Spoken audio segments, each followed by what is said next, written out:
this morning, I will continue discussing portfolio assessment methods, which was previously or we have already discussed prior to the midterm examination. A copy of this presentation is available on the link below. You can click it if you have internet access. And to open it or to access it, kindly use Microsoft Office 2019 for the features to be available, and at the same time mas maganda yung viewing experience ninyo. Next is, if you have any comments, if you have any questions, comment down or feel free to message me para ma-address ko siya bago tayo magkaroon ng assessment on this topic. For me to check if you have watched the whole video, I will be placing different words throughout the presentation, and right after you have watched the video, you have to message me the complete quotation that I have placed, including who quoted that specific thought. I hope you guys enjoy watching this video, and let's proceed. To begin this discussion or this presentation, let's have first a quick recap of what are our goals for this discussion. The first one is we should define and differentiate the types of portfolio. The second one lists down the different essential elements of a portfolio. The third, we should be able to justify why portfolio is necessary in the learning or the actual learning process. The fourth is we should be able to enumerate the features and principles of portfolio assessment. The fifth one is we should be able to discuss the stages of implementing a portfolio assessment. And the last one is we are going to discuss the essentials in assessing and evaluating a portfolio. The first four topics we have already discussed during my presentations prior to the midterm exam. And for today, the last two topics, which are the stages of implementing a portfolio assessment and the essentials in its evaluation, are the subjects for today's topic. Just a quick review. Portfolio, as we have defined, according to Google, it is a large thin flat case for loose sheets of paper such as drawings and maps, and it is a varied set of photographs, a model or actor intended to be shown to a potential employer. In an educator's point of view, this is a compilation of academic work and other forms of educational evidence for the purpose of evaluating the learning progress. Given this fact, we have discussed that a portfolio can be a display, a collection, or just a compilation of the different works of our students. For the types of portfolio, what you are seeing on your screen right now, we have the documentation, the process, and the showcase. A quick run. When we say documentation, it is defined as a collection of work over time showing growth and improvement reflecting the students' learning of identified outcomes. Again, pag documentation, nandito yung scratch, nandito yung mga inputs na hindi naman kailangan pero help in the process of creating the whole portfolio. And this is known as the working portfolio, and it includes most important files and can include the best and the weakest of students' work. Next, we have the process portfolio.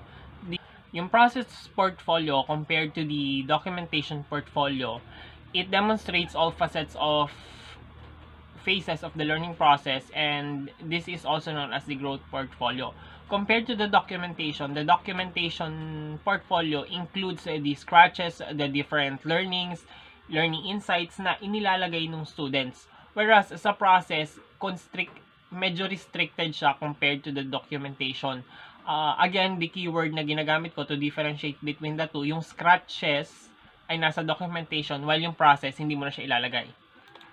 And the last portfolio that we have discussed is the showcase portfolio, wherein we call this as best of the best.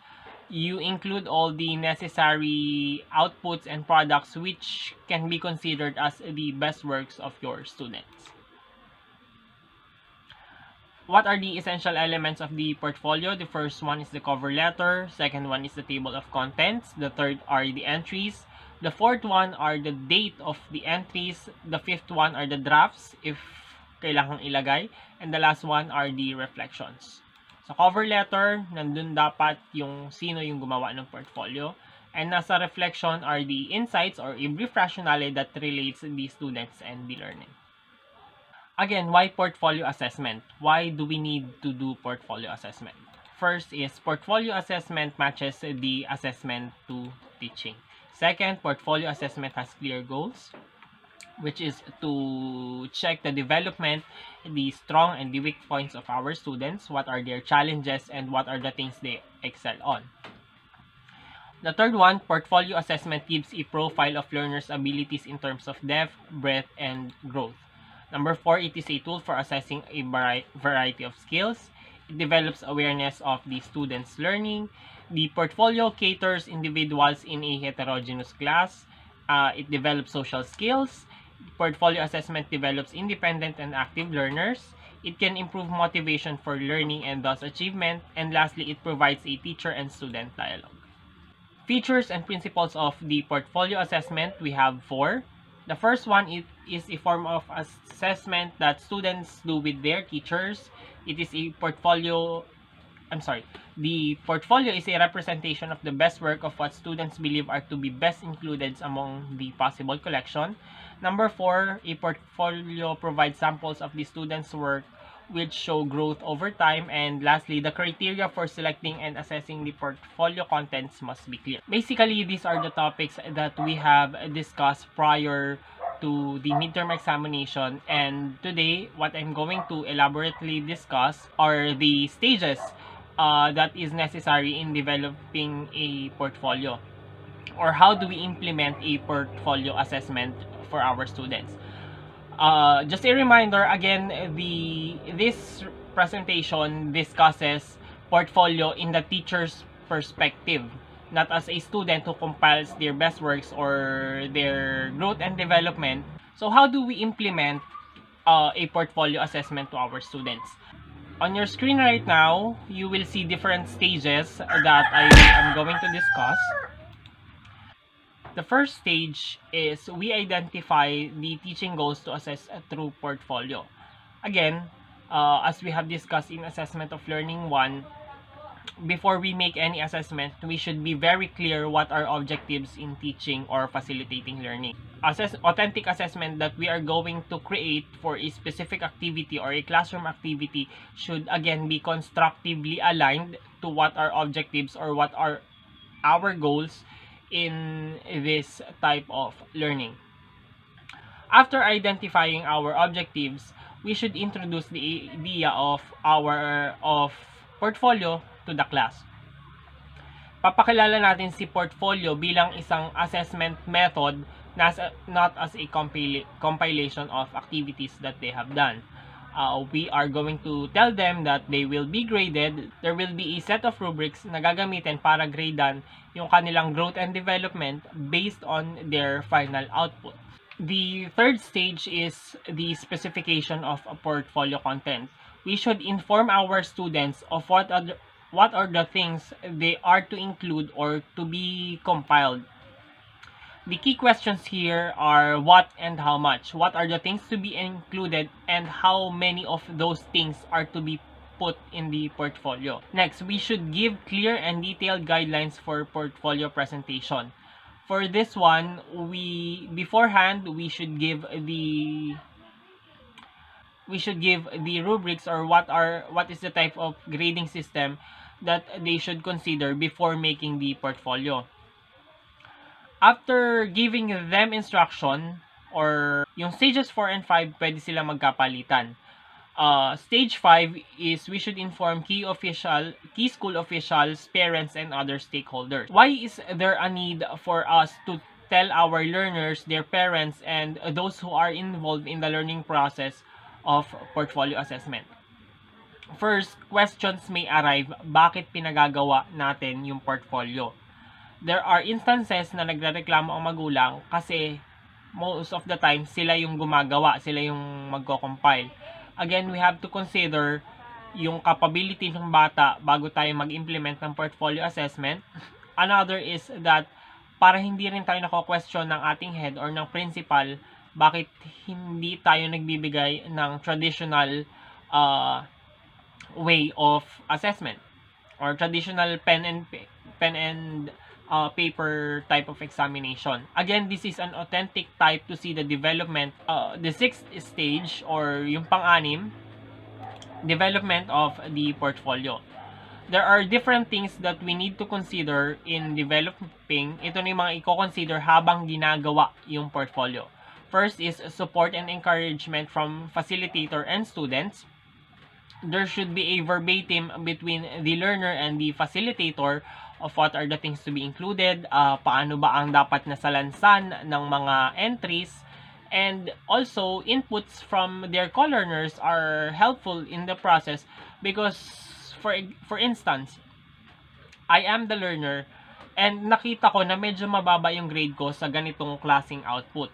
What I can do is check or makipag-socialize sa iba na, uy, anong ginawa mo dito? Bakit ang taas ng grade mo? Using that scenario, there would be collaborative part in the learning process. Titingnan ng bata kung saan siya mahina, and that could be a way for him to learn what are the things that he or she can improve. Next is time. Again, ito yung sinasabi sa atin ni Doc Lisa na pag nagpapagawa tayo ng portfolio assessment, it takes time. Hindi siya pwede over a week lang kasi nga nagche-check tayo ng development throughout the learning process. The third one that we need to consider in developing the portfolio is what we call feedback. Feedback, this is pretty self-explanatory. And lastly is the ownership. Kung ano man yung magiging output ng bata or nung learner for the portfolio, siya ang may gawa nun, and he or she cannot blame anyone, although may mga contributing factors that we need to consider. At the end of the day, whatever happens to the portfolio is the child's capability or yun yung nakayanan niya. Thing in the stage is the additional guides and information. Kung may kailangan mga guides, reflections, insights, especially when we are looking at the growth and development kung process or documentation portfolio, meron dapat mga counting information, insights na ilalagay yung bata. Here are the key questions na pwede natin gamitin pag ilalagay or magpapagawa tayo ng reflection or insight learnings. First is, what did I learn from the activity? Next is, which is my best piece?